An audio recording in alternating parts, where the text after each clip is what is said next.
I did a normal circle cam for my first one, and that one, if I tightened it really hard, if I let go, sometimes the pressure would just slide it. So I put a couple, these should be flat spots, so that it won't, I could either tighten it to here or to here.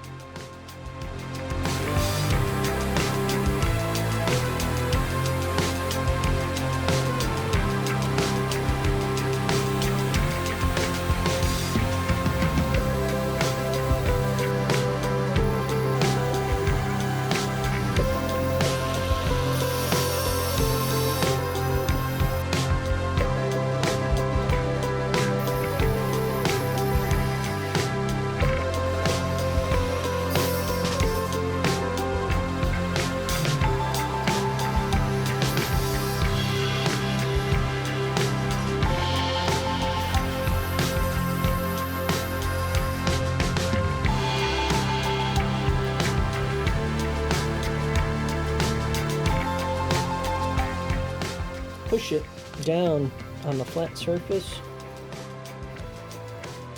Get that piece in there, just like that.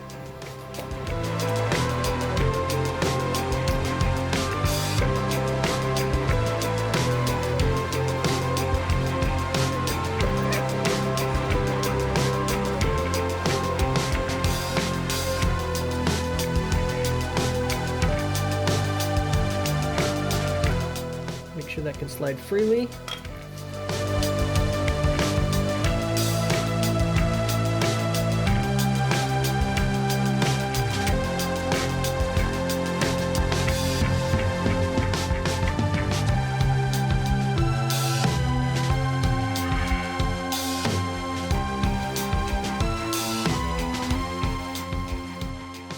What we're going to do on this one is it's going to do the same thing, except right here, this is going to be a 1/8 gap, about an 1/8 inch gap.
The hardwood piece up, flush piece.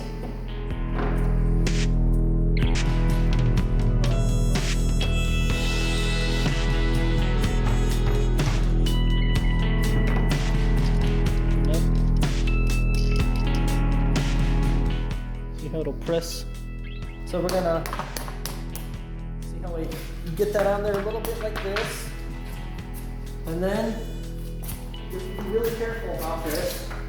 Yeah, ever so gently, you take it like this, and you just, like that.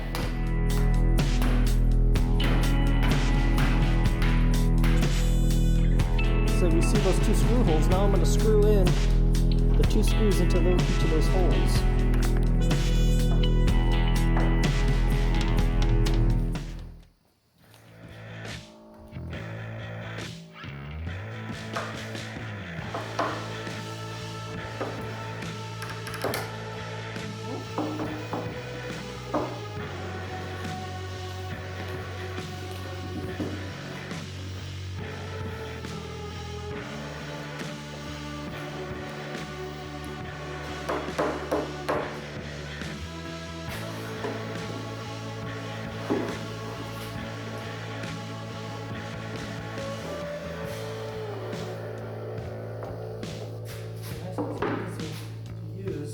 That's how you calibrate it.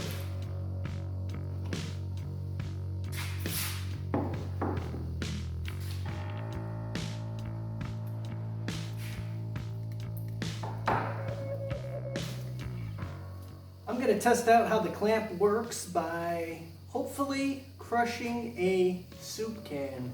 And before you think, oh, it's just a soup can, I'll show you how strong a soup can is by putting my weight on it. I'm 180 pounds, I'm over 180 pounds, bouncing on top of it, and this thing is not crushing. So what I'm really hoping for is my clamp crushes this and not break. Now the best part of my clamps, as you can see from this one here, is you can make it as long as you want. And so I have a really long one that I made, and then I made a shorter one, and I can take the tops off here and make them into shorter bases. That's what's great about it.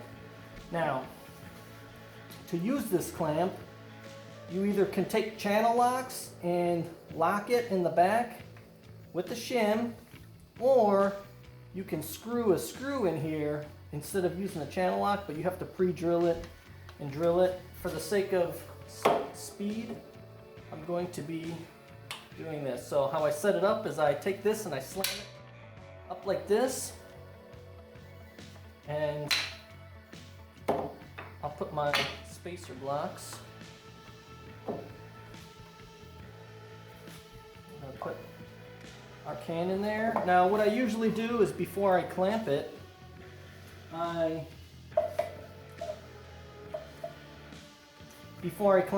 I pre-measure this and get the clamp all set up to make it a lot easier when you're gluing things, but since I'm not gluing. Okay. Can you see? Let me make sure you can see. Now let's hope that this doesn't break. I'm not wearing eye protection. Maybe I should be.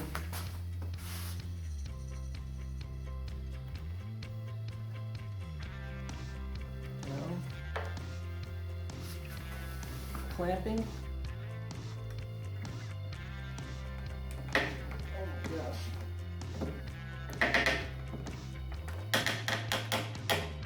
Oh gosh. It's easier on a bigger, these are made for more of a bigger piece. You gotta get it.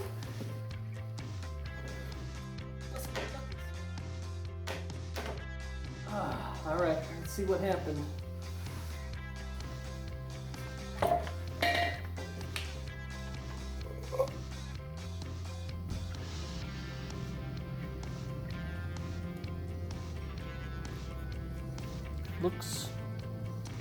The can looks fine.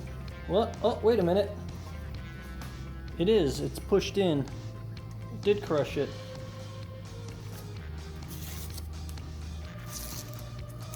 Right there. 180 pounds. Pushed in that. You can see we're indented. Let's see how the clamp fared.